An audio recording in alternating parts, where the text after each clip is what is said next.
홍세화군의 축복 기도가 있겠습니다. 이쪽으로. 이쁘죠? 좀 보여줬어요? 네. 아무튼 등남하신 거 축하하고 이렇게 또 예배에 건강한 모습으로 와서 보게 돼서 너무나 감사한 것 같습니다. 우리 같이 오셔서 우리 아기를 위해서 같이 기도하겠습니다. 다 같이 기도하십시다.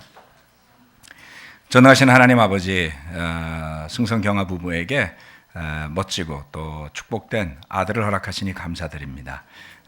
기도 가운데 또 믿음 가운데 태어난 세화군이 하나님의 말씀 안에서 무럭무럭 자라나며 지금 이 자리에 앉아 있는 많은 틴들의 모습처럼 발전하고 성장하여 놀라운 주님의 제자로 또 일꾼으로 성장해 가도록 축복해 주십시오. 성장하고 발전하는 과정이 어렵고 힘들겠지만 부모들의 인내와 또 기도와 또 수고로움 가운데 하나님의 은혜로 잘 커나가게 되기를 간절히 바라며 예수 그리스도 이름으로 기도합니다. 아멘. 아멘. 축하합니다.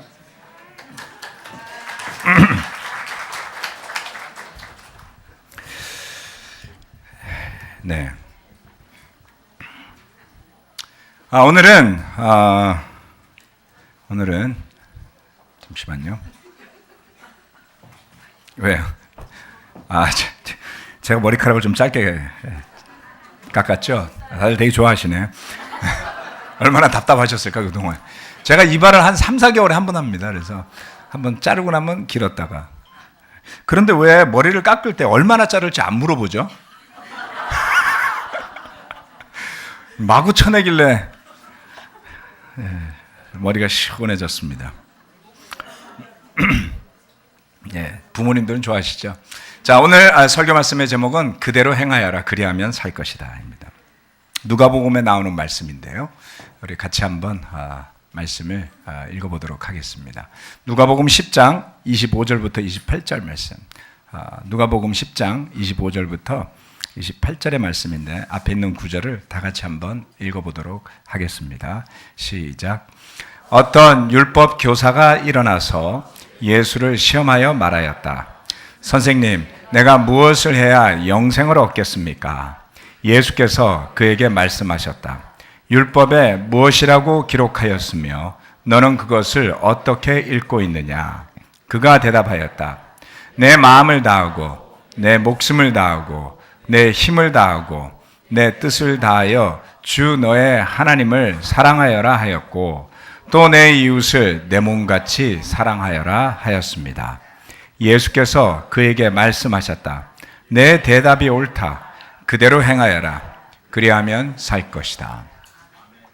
오늘 설교의 제목은 그 10장 28절에 마지막에 나와 있는 그대로 행하여라. 그리하면 살 것이다 입니다. 이 율법 교사와 예수님의 대화 내용인데요. 율법 교사는 그 정답을 알고 있었습니다. 유대인의 율법 교사가 된다는 것은 아무나 되는 것은 아닙니다. 우리나라의 교수도 아무나 되는 것은 아니죠. 그렇죠? 우리 교회 몇몇 교수님들이 계신데요. 저는 굉장한 영광으로 알고 있습니다. 사실 여러분 만나는 것조차 영광스럽게 생각해야지 돼요. 아무나 되는 게 아니기 때문에. 그런데 그 율법의 교사로서는 정말 오늘날 대한민국의 유수한 대학의 정교수가 되는 것보다 훨씬 어려웠던 과정입니다. 그가 질문했을 때 예수님이 율법에 무엇이라고 기록하느냐라고 물어봤을 때 그는 그 정답을 알고 있었는데요. 예수님께 물어본 뒤에 그는 한마디를 더 듣게 됩니다. 예수님으로부터 그대로 행하여라. 그리하면 살 것이다. 율법학자가 예수님께 왔는데 시험하러 와서 이 이야기를 했죠. 그렇죠? 약간 뒤로 물리겠습니다. 손이 좀 짧네요. 네. 율법학자는 이 이야기를 들었을 때 어떤 생각을 했을까요? 잘 보세요. 뉘앙스가 중요한 거예요. 그대로 행하여라. 그리하면 살 것이다. 살았다는 소리예요? 못 살았다는 소리예요? 예, 지금 너는 산 게 아니다 이런 뜻이죠. 그죠?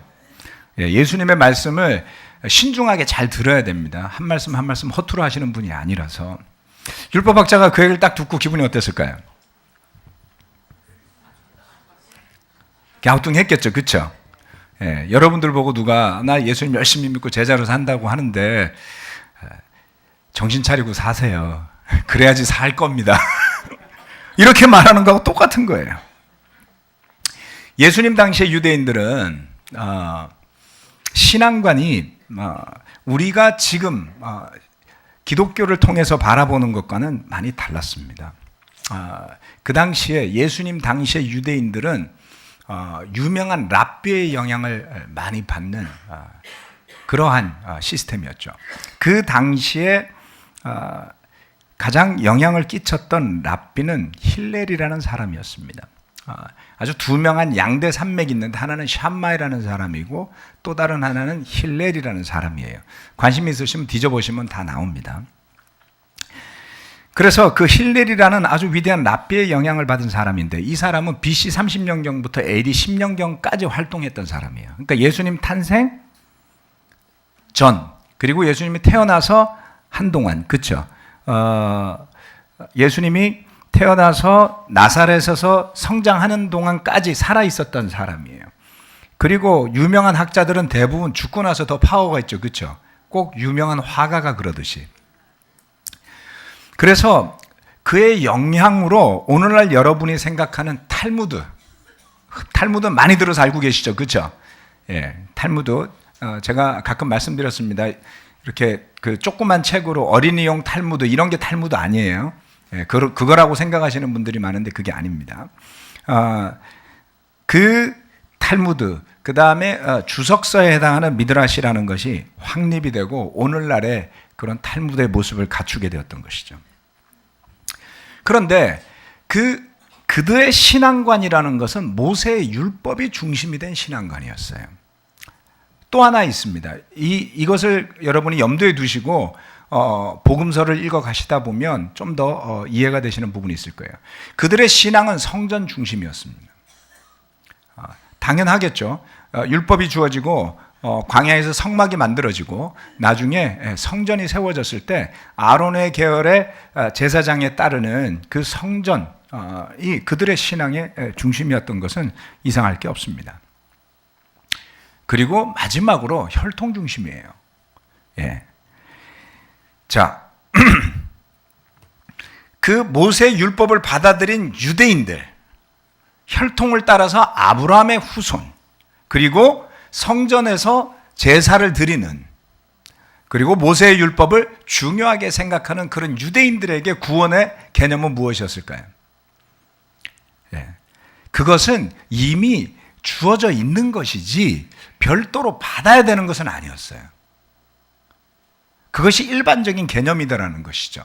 하지만 율법학자나 바리새파 사람들은 이러한 것들에 대해서 여러 가지 질문을 하고 공부하고 연구하는 것을 좋아했기 때문에 예수님 오셨을 때 이런저런 질문을 던지면서 시험을 했던 것입니다.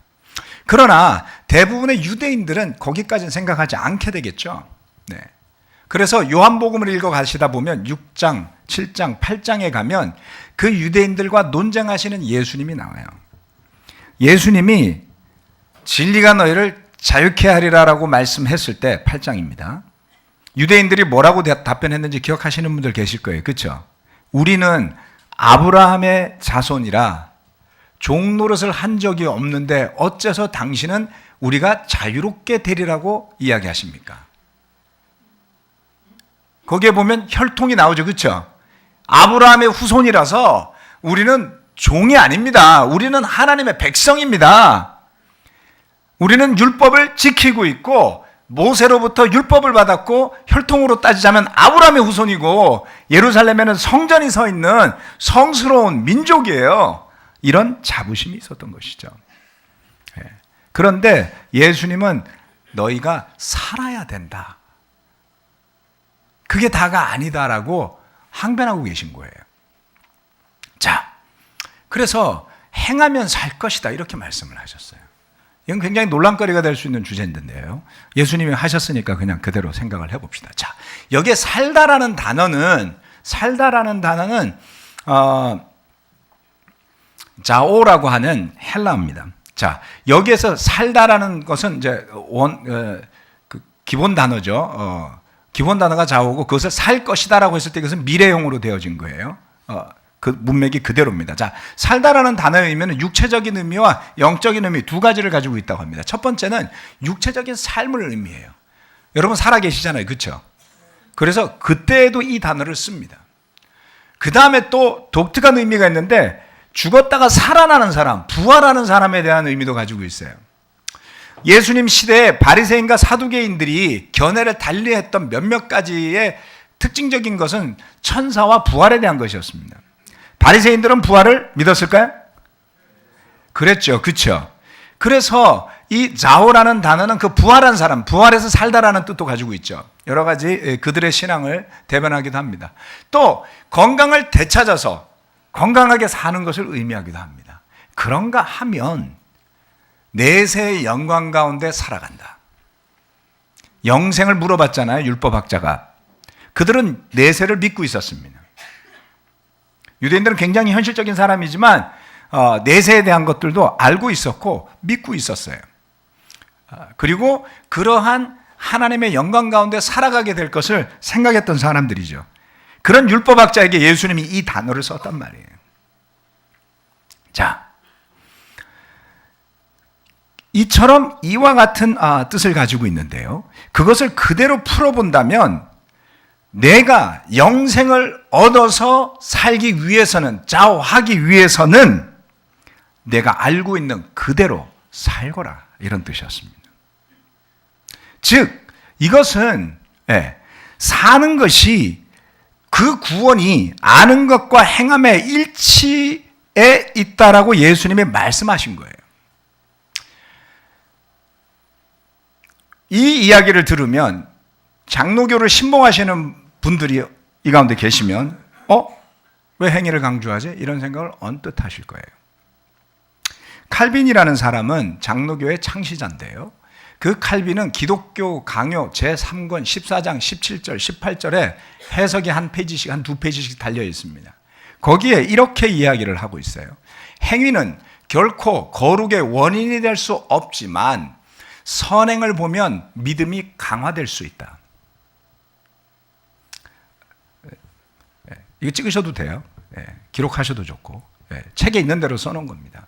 자, 칼빈은 우리의 행위는 구원과 전혀 무관하다라고 가르쳤습니다.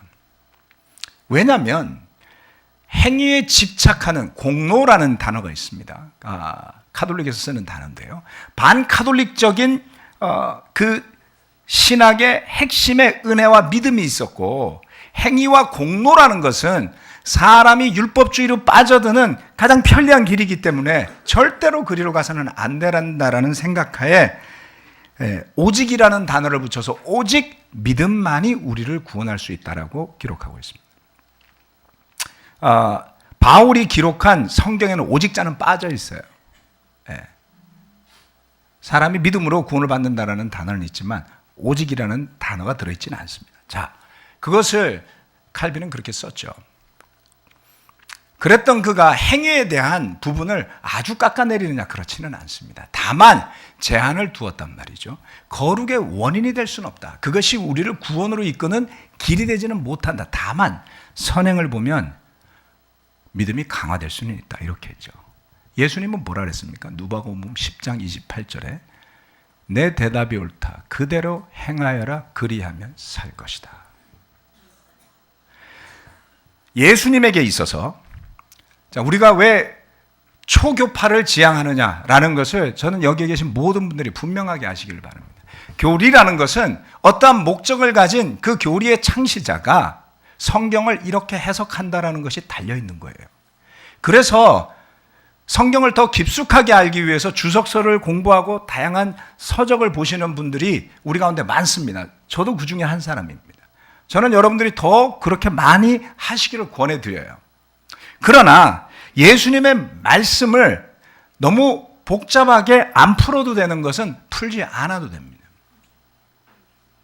여기에서 어떤 해석이 필요하죠?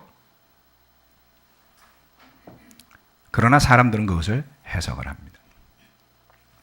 예수님은 비유로 말씀하실 것은 비유로 말씀하셨고 그대로 설명할 것은 그대로 설명하세요. 그리고 그 예수님의 말씀을 누구보다 분명하게 알아들은 사람은 바로 이 율법학자였을 겁니다.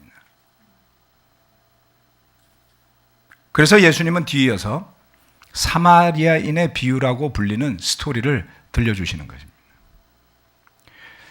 오해할 수도 없고 다른 설명, 다른 해석으로 대체할 수 없는 제1계명, 하나님을 사랑하라는 것을 아주 쉽게 설명을 해 주시는데 그 대화 속에서 율법학자는 설득되어지진 않지만 정답을 다 말하고 그 대화가 끝이 나게 됩니다. 자, 행하면 살 것이다. 예.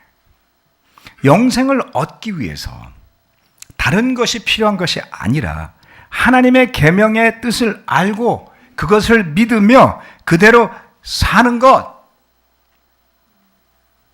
전체가 하나로 일치되어 있지 않습니까? 그대로 예수님은 평범하게 말씀하신 것이죠.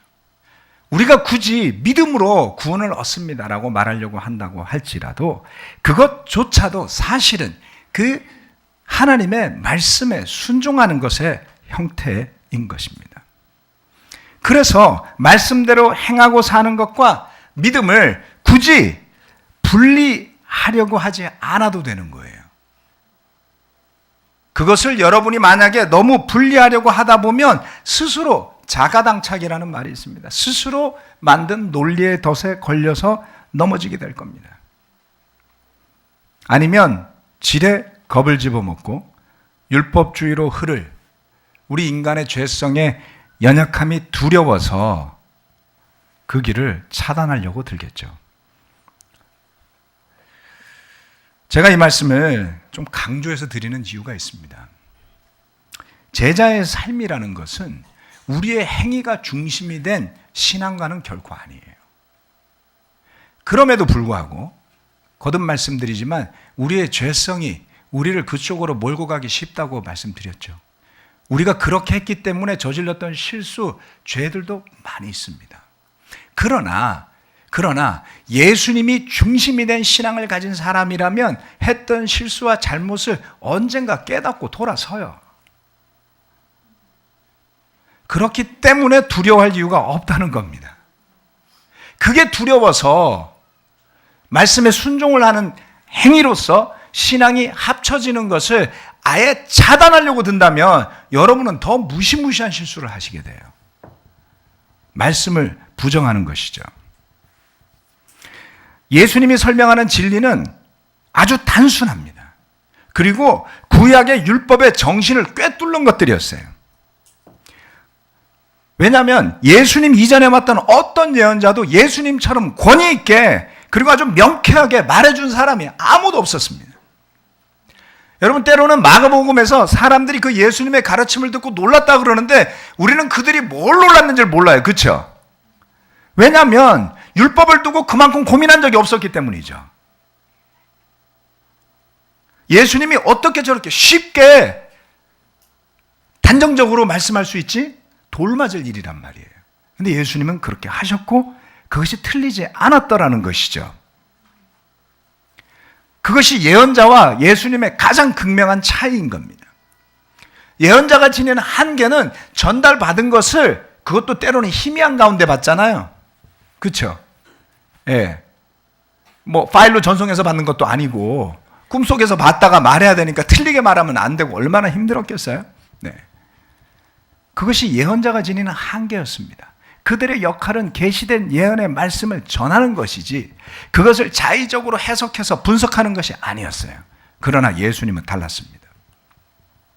네. 예수님은 뭐라고 말씀하셨냐면 마태복음 5장 17절 말씀에서 내가 율법이나 예언자들의 말을 폐하러 온 것으로 온 줄로 생각하지 말아라. 폐하러 온 것이 아니라 완성하러 왔다.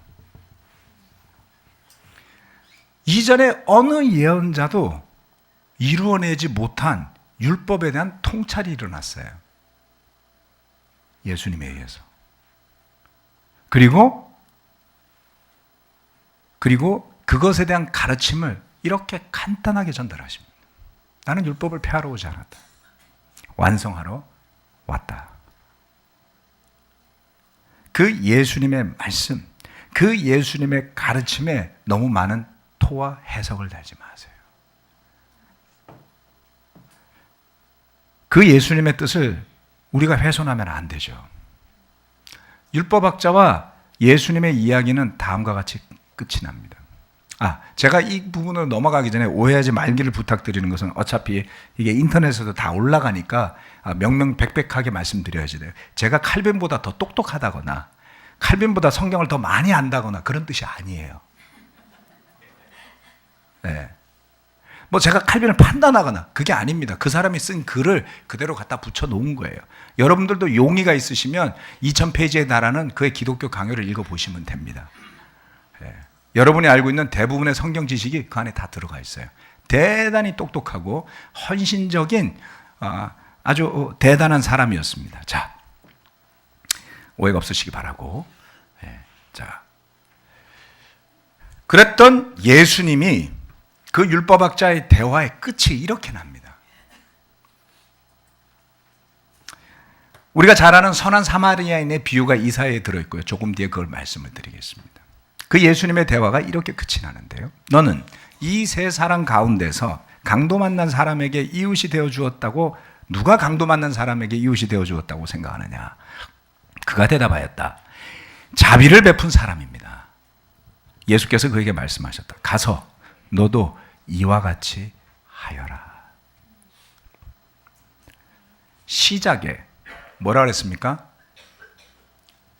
너도 그리하면 살 것이다. 그랬죠. 그리고 난 다음에 마지막에 비유를 들어 설명하셨어요. 그리고 하나님을 사랑하는 것. 두 번째, 이웃을 내 몸과 같이 사랑하는 것. 그러면 이웃이 누굽니까? 라고 율법학자가 물어보거든요. 이웃도 가르쳐줬어요. 그대로 행하라. 이렇게 말씀하셨죠.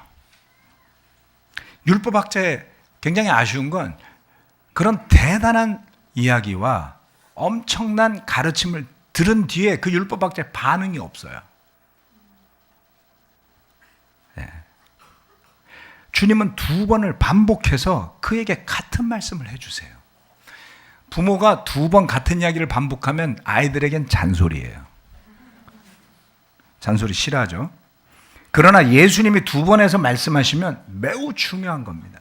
예수님이 어떨 땐 그냥 말씀하시고 어떨 때는 진실로 진실로 내가 너에게 말한다. 이렇게 이야기하잖아요. 그렇죠?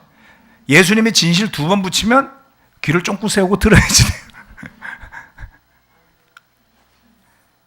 자, 뭐라 그랬냐면 행하라 이렇게 이야기했죠. 자, 하여라, 행하라 라는 단어는 포이에오라는 단어입니다. 이 단어는 성경에 한 번 쓰인 단어가 아닙니다. 성경에 어쩌다가 한두 번 쓰인 단어는 해석의 폭이 좁아요. 해석하기가 어렵습니다. 또 다른 말로 하면 자의적으로 해석할 공간도 넓다는 뜻이에요. 한두 번밖에 안 쓰였기 때문에 레퍼런스가 없잖아요. 그렇죠? 이 단어는 여러 번 쓰여서 레퍼런스가 많습니다. 그래서 다양한 곳에서 쓰였기 때문에 우리가 그 해석을 틀리게 할 가능성이 많지는 않다 이런 뜻입니다. 행하라는 단어의 의미 중에 하나는 행하다 그대로입니다. 열매를 맺다 이런 뜻이 있습니다. 자, 마태복음 3장 8절 말씀에 회개에 알맞은 열매를 맺어라 라고 말할 때 이 단어가 포이에오라는 단어가 있습니다. 두 번째, 만들다라는 단어가 있습니다. 자, 마태복음 4장 19절 말씀에 나를 따라오너라. 나는 너희를 사람을 낚는 어부로 삼겠다. 만들어 주겠다. 이것도 포예요. 또 세 번째 아주 중요한 뜻이 있는데요. 네. 지키다라는 뜻도 있습니다. 지키다. 마태복음 5장 19절에 가보면 예수님이 이렇게 말씀하세요. 누구든지 이 계명 가운데 아주 작은 것 하나라도 어기고 사람들을 그렇게 가르치는 사람은 하늘나라에서 아주 작은 사람으로 일컬어질 것이요. 또 누구든지 계명을 행하며 가르치는 사람은, 여기서 행하며라고 그랬죠, 하늘나라에서 큰 사람이라고 일컬어질 것이다. 행하며 라고 하는 그 빨간색으로 쳐놓은 저 단어가 바로 이 포이에오라는 것입니다. 지키며, 가르치고, 계명을 행하며 가르치는, 이렇게 하는 것이죠.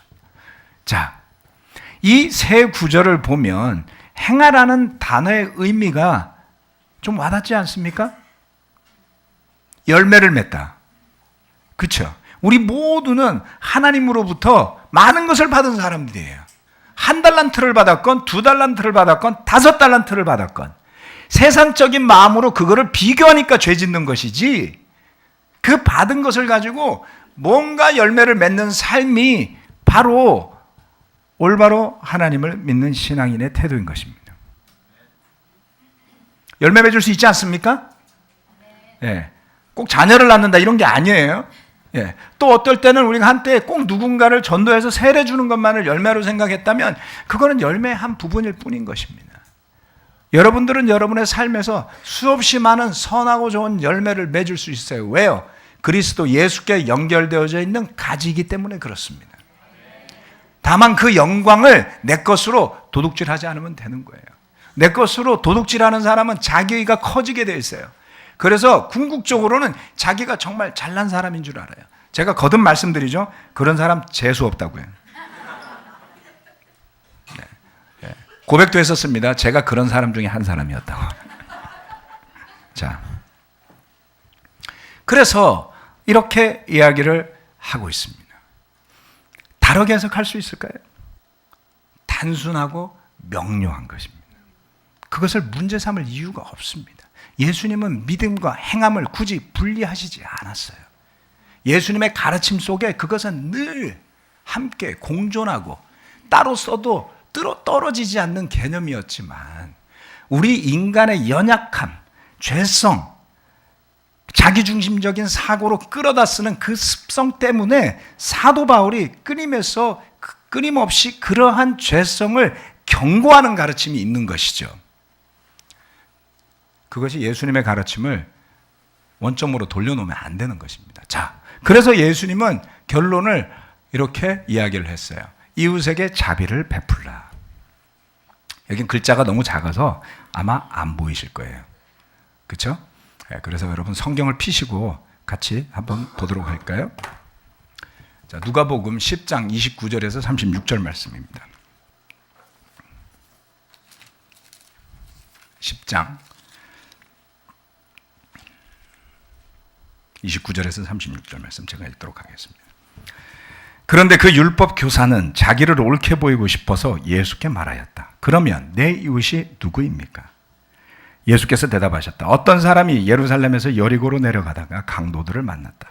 강도들이 그 옷을 벗기고 때려서 거의 죽게 된 채로 내버려 두고 갔다. 마침 어떤 제사장이 그 길로 내려가다가 그 사람을 보고 피하여 지나갔다. 이와 같이 레위 사람도 그곳에 이르러 그 사람을 보고 피하여 지나갔다. 그러나 어떤 사마리아 사람은 길을 가다가 그 사람이 있는 곳에 이르러 그를 보고 측은한 마음이 들어서 가까이 가서 그 상처에 올리브 기름과 포도주를 붓고 싸맨 다음에 자기 짐승에 태워서 여관으로 데리고 가서 돌보아 주었다. 다음 날 그는 2데나리온을 꺼내어서 여관 주인에게 주고 말하기를 이 사람을 돌보아 주십시오. 비용이 더 들면 내가 돌아오는 길에 갚겠습니다 하였다. 너는 이 세 사람 가운데서 누가 강도 만난 사람에게 이웃이 되어 주었다고 생각하느냐. 이것이 그 유명한 선한 사마리아인의 비유입니다. 누군가에게 이웃이 되어 주라고 말씀하세요. 그 의미도 복잡하지 않았습니다. 강도 만난 사람에게 이웃이 되어준 사람은 그를 보고 지나친 사람들이 아니었습니다. 여리고 성은 예루살렘에서 한 30km 떨어져 있었다 그래요. 30km 정도면 여기서 어디냐면 용인 정도 됩니다. 여기서 안양 인덕원역 정도 거리가 돼요. 여기서 강서 한강에서 자전거 타고 쭉 내려가면 성산대교 정도 좀 더 지나가면 한 30km 돼요. 그러니까 걸어서 가려면은 최소한 아침에 떠나면 겨우 저녁에 닿을 수 있는 한 10시간 이상을 걸으셔야 되는 거예요. 거리로 보면. 그렇죠? 짧은 거리는 아니죠. 그런데 거기에 제사장하고 레위 사람들이 그 동네에 많이 살았답니다. 자, 그래서 여기에는 몇 명의 인물들이 등장을 하는데 이 스토리에는 설교 끝나갑니다. 3포인트 아니에요. 여기서 끝나니까 집중하고 들어주세요. 자, 제사장, 레위인, 사마리아인, 그리고 강도 맞는 사람 이렇게 등장을 합니다. 제사장, 레위인, 사마리아인, 강도 맞는 사람. 강도 맞는 사람은 누군지 불분명합니다. 예루살렘에서 여리고로 가는 것으로 보아서 유대인일 가능성은 높지만 예수님은 특정한 인물이라고 지정하지 않았어요. 그런데 그를 도와야 할 위치에 있었던 제사장과 레위인은 의미가 있습니다. 자, 곤경에 처한 사람의 이웃이 될 만한 1등 후보가 누구겠느냐? 라고 물어보면 우리는 이미 스토리를 아니까 답이 뻔해요. 그렇죠? 이런 걸 스포일이라고 부르죠. 스포일러를 하지 않고 물어봤다면 당연히 제사장이라고 대답하지 않겠어요? 네. 그런데 그 이웃에게 자비를 베푼 사람은 유대인들이 보았을 때 선을 행하지 않을 1번 후보인 사마리아인이었습니다. 자, 여기까지 우리가 생각을 해본다면 이 스토리를 듣고 나서 율법학자에게 예수를 물어봤어요. 누가 그 강도를 당해서 죽어가는 사람의 이웃이겠느냐? 여기서 아무리 머리를 굴려도 제사장인데 이렇게 말할 수 없어요. 그렇죠? 북한 사람이 아닌다면 그렇게 말할 수가 없어요. 해놓고 안 했다고 말하는 게 특기니까. 제사장인데요. 율법학자가 그렇게 할 수는 없었겠죠. 스토리를 다 짜가지고 그대로 설명해 줬으니까. 자비를 베푼 사람입니다. 네. 여기에도 뭐 다양한 해석이 존재하는데요. 그건 넘어가고.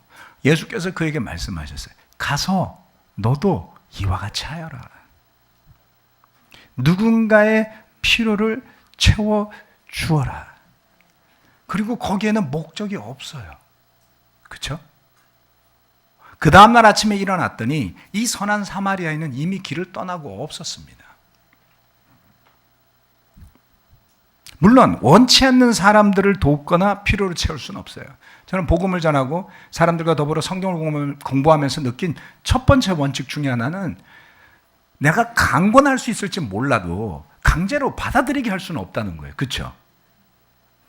이걸 아셔야지 됩니다. 때로는 상대가 안 받아들인다고 되게 힘들어하고 뭐라 그러는 사람들이 있어요. 오버하지 마세요, 여러분.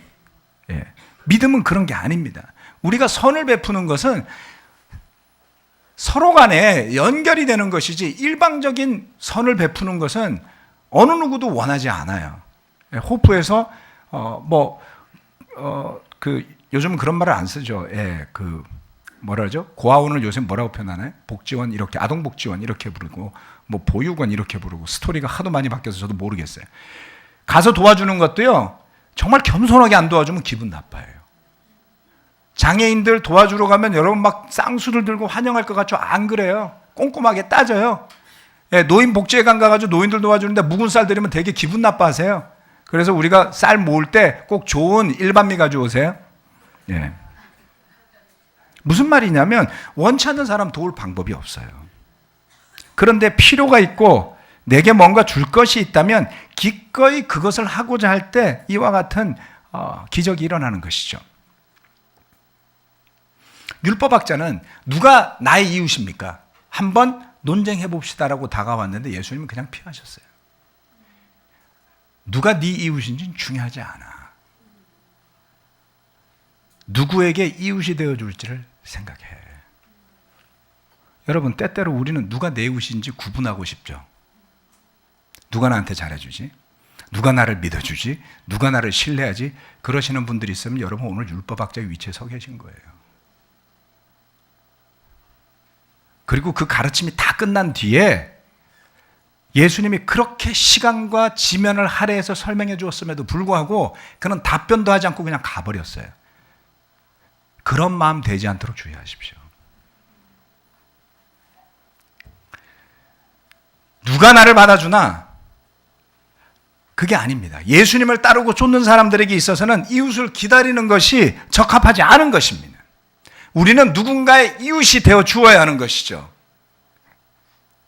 유대인들이 가장 멸시했던 사람들, 타협과 이방 종교와의 혼합의 결과물이 사마리아인이에요. 그 상징이 사마리아인들인데 주님은 그런 사마리아인, 유대인들이 혐오하는 혼합주의, 그걸 좋게 표현해서 에큐메니컬리즘이라고 불러요. 요즘에 종교 혼합주의가 판을 치고 있습니다. 그거 좋다는 뜻은 아니에요. 자, 그 옛날부터 혼합주의, 타협하는 사람. 그런데 그 사람이 강도 만나 죽게 된 사람의 진정한 이웃이 되어준 걸로 설명을 하신 것이죠. 제사장도 레위인도 아닌. 그 설정은 유대인의 상상을 뛰어넘는 거예요. 좋은 것이라고는 절대 찾을 수 없을 것만 같은 존재로 여겼던 사마리아인. 그런데 여기에 이런 의미가 있지 않을까 저는 생각해 봅니다. 강도 만나 죽게 된 사람 누굴까요? 우리 자신들입니다. 그런 우리를 살리는 사마리아인은 누굴까요? 예수님일 겁니다. 이 유대인은 해필이면 그런 스토리를 만들어낸 게 되게 불편했을 수도 있어요. 그렇죠? 왜 제사장으로 해놓지 설정을 사마리아인으로 하세요? 이렇게 따질 수도 있었는데 예수님은 굳이 그렇게 설명을 해주셨어요. 왜냐하면 이런 것이죠. 하나님의 아들이라고 말하는 메시아가 굳이 이 땅에 오는데 십자가에 못 박혀 죽는 죄인의 모습으로 와서 구원하는 것은 유대인의 그림에 들어있지 않은 거예요.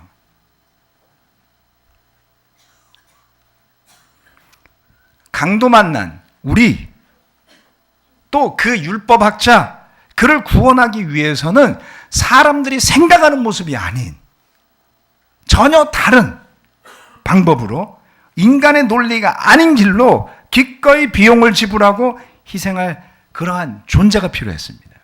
그러한 존재는 제사장도 레위인도 아니에요. 여러분의 리더도 아니고 여러분의 목사도 아니고 집사도 장로도 아닙니다. 오직 사마리아인 예수님인 것이죠. 말씀드렸다시피 강도 만나 죽게 된 사람이 일어났을 때 그를 살린 은인은 떠나고 없었습니다. 그가 일어나서 그의 길을 갈 때 그 또한 어느 날 쓰러진 이웃을 보면 돕고 싶어지지 않았을까요? 여기에 제자의 삶의 본질이 숨어 있다고 저는 믿습니다. 우리 또한 넘어진 누군가의 이웃이 되어 줄 때에 복음을 믿고 그대로 행하며 사는 사람이 될 것입니다. 가서 너도 이와 같이 하여라. 그리하면 살 것이다. 라는 말씀이 여러분과 저의 마음에 있기를 바랍니다. 같이 기도하시고 성찬 헌금하시겠습니다.